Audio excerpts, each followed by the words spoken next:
مونږه د صوبای خود مختاره سره متفق نیو. مونږه غواړو چې دې نه زیاتې زموږ چې کم حق کېږي هغه موږ ته میلاو شي، بلکې زموږ پروګرام کې دی چې دې ملک کې د نوې عمراني معاهده وشي او موږ ته خپل حق چې زموږ کم حق کېږي هغه موږ ته میلاو شي.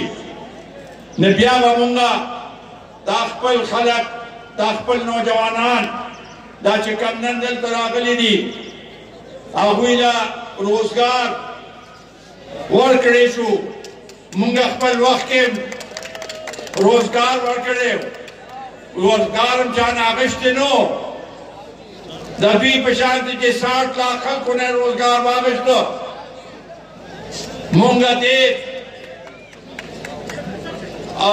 نوجوانانو له روزګار ورکول غواړو.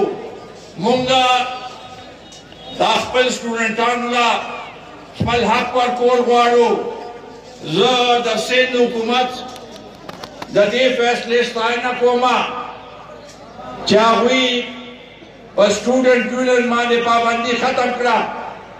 مونږه غواړو چې ټول ملک کې دې سټوډنټ یونین نه پابندي ختم شي، هغوی ته خپل حق میلاو شي په دغه لحاظ سره.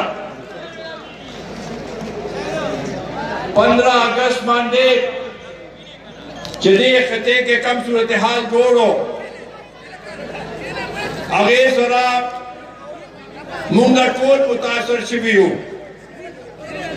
مونږ غواړو چې دې حالاتو منفي کم حالات دي د هغې سدباب وشي او مونږه بین الاقوامي سطح باندې دا مطالبه کوو چې زمونږه افغان وروڼو ته دی افغان ولس ته دی هغوی سره انساني هغې باندې مدد وکړی شي، ځکه چې هلته دا کم حالات جوړ دي دا هغلته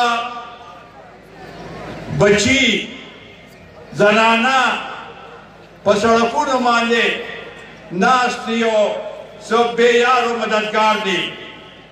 او نن څنګه چې اپوزیشن ورسره یوځای شوی دی موږ ته ښکاري چې د عمران کم اتحادیان دي هغه تتر بتر دي. انشاءالله تعالی ټول به راځي او د عوامو نه به معافي غواړي چې مونږه غلطي کړې چې عمران سره یوځای شوي او دې قوم سره به جنګیاتي کې تاسو یې معاف کړه، خیر دې معاف کړه. دا وخت تاسو دی چې مونږه یو لوی هغې لپاره مقصد دپاره ټول را یوځای شوي یو او هغه مقصد حل کول دي. هغې نه پس د دې قوم خدمت کول دي په رود او شپه او مرکز کې په صوبې کې چې دا قوم په خپلو خپو باندې ودرېږي، چې دا قوم د دې ازادۍ غلامۍ زنځیرونه چې دا ختم کړي او دا قوم متحد شي. او خاص کر پښتانه چې کم نن منتشر دي مونږ غواړو چې پښتانه دې په یو موټي او یو پلیټفارم باندې رايوځای شي چې د پښتون قوم خو دلته دې په هره نړۍ کې چې پښتون دی د هغوی مونږ په صحیح معنو کې خدمت وکړو. ډېره مهرباني، ډېره شکریه.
نن